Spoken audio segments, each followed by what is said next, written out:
partner Mal Meninga in the centres. Meninga won't kick tonight because they're frightened he might aggravate a hamstring injury. There's the Brisbane side: Belcher, Klein, Meninga, Miles, Kilroy, Lewis, Foster from Penrith, the lad that used to play down there. Linda, a lock that you should watch. Bob McCarthy is wrapped in this fellow. Fullerton, Smith, Niebling, Paulson comes into the side, Muller and Dowling.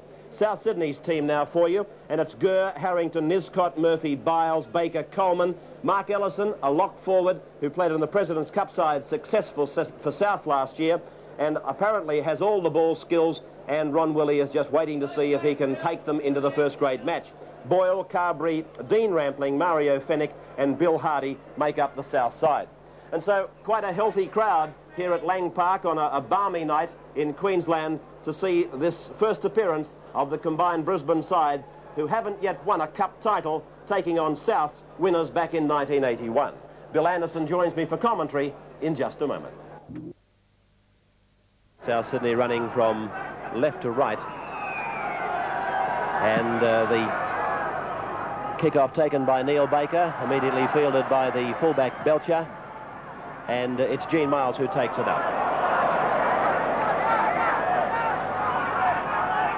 On the 22 line, Brisbane's end of the field, and front row forward Greg Dowling is tackled.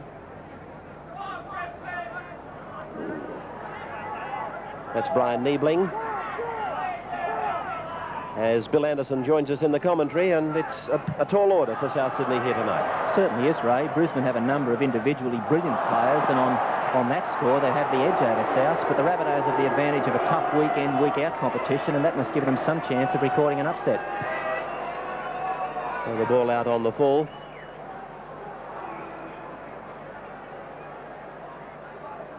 And this scrum, the first of the matches to go down, just outside the Brisbane 22. Many of the fellows in this game have been new faces to the people in Sydney watching it, but having a look at the front row where we've got Mark Creer, Eddie Mueller and Greg Dowling, the first thing we've noticed is that these fellows are particularly big. It's an extremely big pack of forwards. And so what was expected by some has come out of that first confrontation in the scrum, and punches are flying left, right and centre and right across the ground. The referee is ignoring the fighting and letting the football continue. There are at least 4 different disgraceful arguments, fistic confrontations taking place right across the ground. The referee is doing what I saw a French referee do here about 8 years ago. He's letting play go on. And still they're fighting. An absolute all-in brawl, and they still want to go on with it. Well, the boys certainly tested themselves out in the early minutes of this game, and I don't think anyone could condone that sort of action by either side. That is nearly as bad as the night we saw Norths and Newtown put on one of the most disgraceful exhibitions on television that I've ever seen. It came out of this scrum.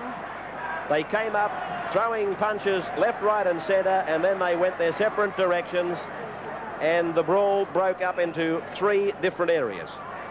The referee, Barry Gomersall, he just let the football continue, and now here's another scrum going down.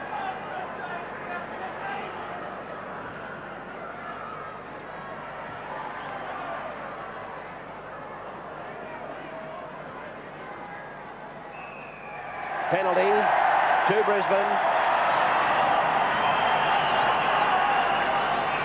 Well, what an opening.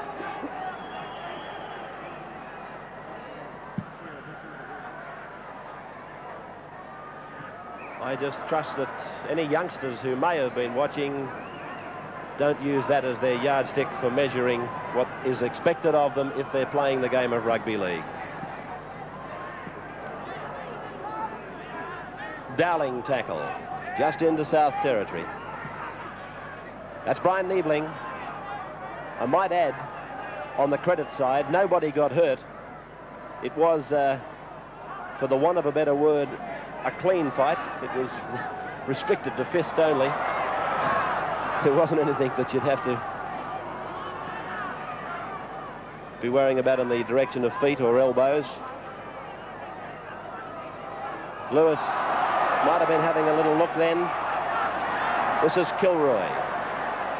Kilroy's been classed by some people as the #1 fullback in the world, and he's playing on the wing tonight for the Brisbane side, and he's a player that Sydney viewers will watch with interest. That's going to go in touch in goal. It'll come back to the 22 for the restart by the South Sydney Rabbitohs. Just on that point about Kilroy, Ray, we can see the fullback is Gary Belcher for Brisbane, and to my mind, Coach Bob McCarthy will have seen a fair bit of South Sydney play on television, and of course he's got contact in the South Sydney area. He'd know that a lot of the South Sydney attack is based on Neil Baker putting up bombs, and I'd say that Belcher is a very good bomb receiver, and he's there for that reason. Playing in the number 15 jumper in possession of the ball is Harrington. He's going to play it just outside the 22 line. If Souths are going to win this game tonight, I think that it's going to have to be through their strong pack of forwards. We've seen in the past that they have got a very willing, a very young and enthusiastic pack, and the Brisbane backs, they're going to be very difficult for the Rabbitohs to contain. They're a huge set. They contain a number of internationals. They've got all the flair and all the creativity and speed that you could ever want.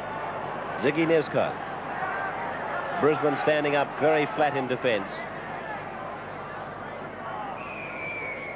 Dummy half is Bill Hardy. He's given the penalty.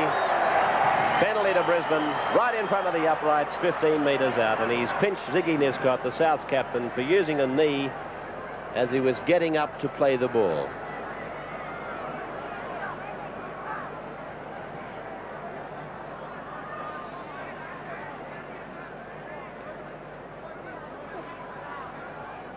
Lewis to take the opening points for them.